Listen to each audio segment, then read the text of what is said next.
Welcome to Pod Studio, level up your fluency from trending topics. Today we are going to talk about Perplexity versus Google AI. Welcome to the deep dive.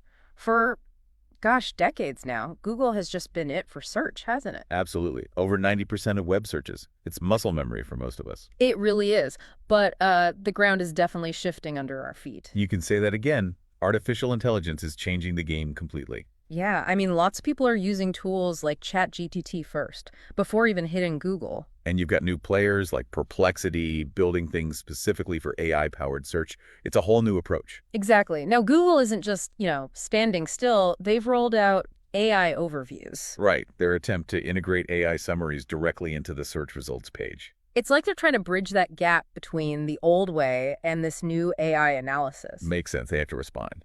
So our mission today is to really dig into this fascinating comparison from Tom's Guide. Yes, the head-to-head. Google AI overviews versus Perplexity AI. Exactly. They use 7 different prompts, pretty diverse stuff, and we want to figure out which one, gives a better experience, maybe more value. And crucially, what this means for you, for how you'll find information day to day. Right. Because search isn't just about finding links anymore, is it? Not at all. It's evolving. We're talking about getting comprehensive answers generated for you. Yes. Well, that's a big deal. Okay, so let's set the stage. Who are the contenders exactly? Well, first you have Google AI overviews. Think of it like an AI layer on top of the regular Google search. So it tries to give you a summary and an AI-powered one at the top. Precisely. Informed summaries right there on the results page. Got it. And then there's Perplexity AI. Right. Perplexity is different. It was built from the ground up as an AI answer engine. So its whole reason for being is AI answers. Exactly. It prioritizes giving you that AI analysis, citing sources directly, more like a conversation, less focus on just a list of blue links initially. Interesting. And the test itself, Tom's Guide used 7 prompts. Yeah, 7 prompts designed for sort of everyday questions, real-world stuff. And this is important. Perplexity was tested using its basic service, right? The free one. That's a really crucial point. No premium features, no special modes, just the default out-of-the-box Perplexity. Which makes its performance even more interesting when we look at the results. Definitely. It gives us a baseline what you get right away, no extra cost or tweaking. Okay, let's dive into the prompts then. Prompt 1, the fathers of AI. A classic AI topic. The question was, summarize the key contributions of John McCarthy, Geoffrey Hinton, and Noam Shazir to AI development. Okay. Google's result. Well, it scored a 4 out of 10. Not great. It gave a 238-word overview. Competent, covered the basics, but pretty traditional. Just the facts, man. Kind of, yeah. Perplexity, though, scored a 7 out of 10. Okay, better. It was longer, over 400 words, but the key difference was the presentation. It felt much more engaging. How so? Well, it actively encouraged you to explore more. It offered related topics, showed the direct sources clearly, and even let you regenerate the answer for a different take. So it's not just a static block of text. It's interactive. Exactly. It's inviting you to dig deeper, which feels like a real shift from just getting an answer and stopping. That's a real interesting point. It changes the interaction model from passive receiving to active exploration. Big difference. Huge difference. Okay, let's try something more practical, maybe more complex. Prompt 2, trip to Tokyo. Yeah, the travel planning test. Always a good one. The request was, create a 3-day itinerary for a first-time visitor to Tokyo on a modest budget, interested in Japanese culture and food, avoiding tourist traps. A common kind of query people have. And this one, well, this really showed a massive gap. Google scored a 2 out of 10. Oof. A 2. What happened? It basically just gave up. It defaulted back to a standard Google search results page, links to third-party tour sites, travel agencies. Or no AI overview at all, just links. Pretty much. A complete failure on the AI front for that one. Wow. Okay, and Perplexity? Perplexity knocked it out of the park. A 9 out of 10. 9, really? Yeah, it generated this, glorious 1,000-word itinerary. 1,000 words. Yeah, complete with photos, maps integrated, even itemized costings for the budget aspect. It was actionable. You could actually use it. Okay, that is a night and day difference. Google gives you homework links to check. Perplexity gives you the finished assignment. Exactly. It's the old way versus the new way in a nutshell. Think about planning your own trips or projects with that kind of tool. It really changes the potential, doesn't it? From information retrieval to actual task completion or planning assistance. Totally. Okay, let's move to something technical. Prompt 3. Noise-canceling headphones. The ask was, what is the technology behind noise-canceling headphones? Right, explaining a common gadget. Google did okay here. A 6 out of 10. Decent. Gave a 186-word explanation, which was credible, and it included a useful YouTube link. Solid. So he did the job. Yeah. Perplexity scored higher, though, an 8 out of 10. Okay, what was the edge? The explanation was longer, about 500 words, but the real difference was the language. It was much more accessible. Easier to understand for a non-expert.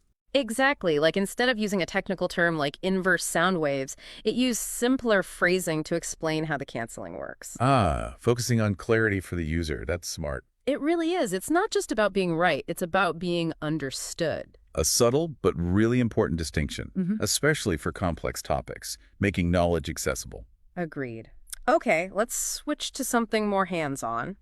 Prompt 4, farming and garden prep. Getting our hands dirty, digitally. Yeah. The prompt was, explain the double dig method of garden bed preparation and contrast it with no-till farming. Okay, comparing two techniques. Google got a 7 out of 10 here. Pretty good. Workmanlike, as the article said. Yeah, workmanlike is a good word. Informative, 260 words, cited solid sources like Reddit and the Royal Horticultural Society. RHS, good source. Okay. Perplexity. Perplexity edged it out again with an 8 out of 10. What made the difference? It also mentioned RHS and YouTube, but two things stood out. First, it presented the comparison in a really clear table. Differences at a glance. Tables are always helpful for comparisons. Definitely. And second, it actually offered a conclusion. It indicated why no dig is often seen as the better method these days. So it didn't just explain, it synthesized and offered a takeaway. Exactly. It provided a bit of analysis, a perspective based on the information. That raises the question, doesn't it? How much analysis or even opinion do we want from our AI search tools? It's moving beyond just facts. That's a great point. It's interpreting, not just reporting. Yeah. Interesting. Okay, next up, a really tough one. Prompt 5. Compliance changes. The EU AI Act. Yeah. Very current, very complex. The prompt was, what are the primary compliance challenges for a U.S.-based tech startup under the EU's AI Act? Okay, this is niche and requires up-to-date legal understanding. How did Google do? Not well. A 2 out of 10 again. Really? What did it give? Just a tiny 57-word snippet from like March 2025, pulled from some obscure third-party site. Really shallow. Wow. Okay, so not helpful for a startup trying to navigate this. Not at all. Perplexity. Let me guess. Much better. Much better. An 8 out of 10. It generated a really impressive 600-word response. 600 words on that topic. How was it structured? Bullet points. Really clear, detailing the main challenges, the key issues. Plus, it provided 9 easily accessible sources and links to related subjects. That's incredibly useful for something so complex and high stakes. It really shows the power of synthesis for dense topics. Absolutely. It seemed like Perplexity genuinely tried to tackle the complexity while Google didn't really engage. A significant difference in effort and output there. Okay, what about crypto? Prompt 6, cryptocurrency history. The prompt. What does the history and potential future of blockchain and cryptocurrency look like? A big, broad topic. Yeah, and interestingly, the article noted Google struggled with a simpler crypto prompt earlier, but on this one, It did well. it did very well. Google's best result, actually. An 8 out of 10. So the AI overviews can deliver. Definitely. It produced 400 words, densely packed, clear, succinct, really solid information. Good to know it has that capability. And Perplexity. Perplexity also scored an 8 out of 10. Very good as well. About 600 words, included a useful table. So parity on that one. Pretty much. On a well-established, information-rich topic like crypto history, both tools performed strongly. Right, maybe suggesting that where there's a lot of well-structured data already available, Google's existing strengths kick in more effectively with the AI layer. That makes sense. Okay, final prompt. This one involved an image. Prompt 7, cat discovery. Fun. What kind of cat is this? Exactly, with an uploaded picture. Google's response, a 3 out of 10. What did it do? Just image search. Basically, showed similar images, standard Google Lens stuff. Then, after another prompt, it gave a really short 4-line answer. Correct, but minimal. Not very informative. Not really. Perplexity. Let me guess, more detail. Way more. A 7 out of 10. It gave a detailed 246-word answer. Wow, 246 words about a cat picture. Yeah. Bullet points covering coat pattern, fur type, likely breed characteristics, and even a fun fact that calico cats are almost always female. Okay, that's going way beyond just identification. That's providing context, richness. Yeah. Satisfying curiosity. Exactly. It understood the user wasn't just asking, what is it, but probably, tell me about it. A much deeper understanding of user intent. So, looking back across all 7 prompts, what's the big picture from this Tom's Guide comparison? Well, the trend seems pretty clear.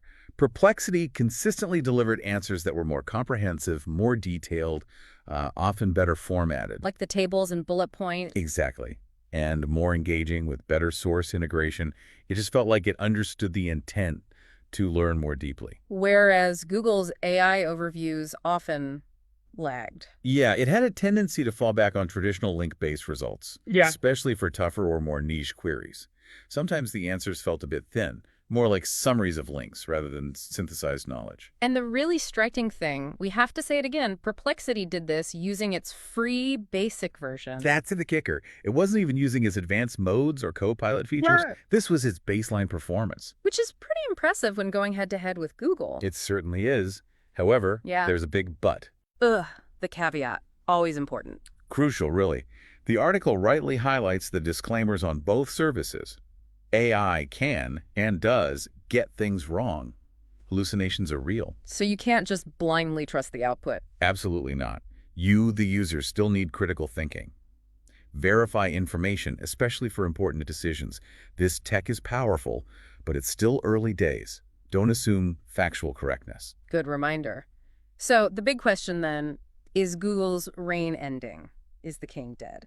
Well, the article poses that question. Perplexity certainly looks like a strong challenger based on this test. But Google is still Google. exactly. They have unimaginable resources. Compute power, vast data troves, incredible AI talent. Their legendary AI pedigree. So they have the means to strike back, as the article puts it. Absolutely. Yeah. They can iterate and improve AI overviews rapidly. It would be foolish to count them out. This is likely just the first round. Okay, so wrapping up this deep dive, it's undeniable that a major shift is underway in search. For sure. AI is changing our expectations. We're moving beyond just wanting links. We want synthesis now, right? Context. Maybe even actionable plans, like that Tokyo itinerary. That seems to be the direction. And the good news for you, the listener, is that you have more choices now. Yeah, it's not just Google anymore. Tools like Perplexity are offering a fundamentally different way to find and interact with information, more discovery-oriented. It's about finding the tool that fits what you need for a particular task. So the final thought to leave people with. As this AI evolution continues, what are we really looking for? Is it just answers? Or is it understanding, context, maybe even a bit of guidance? That's the question. What do you prioritize when you're searching for something? And how are these rapidly evolving AI tools going to reshape the way we all learn, plan, and discover things online in the coming years? Lots to think about. Definitely a space to watch.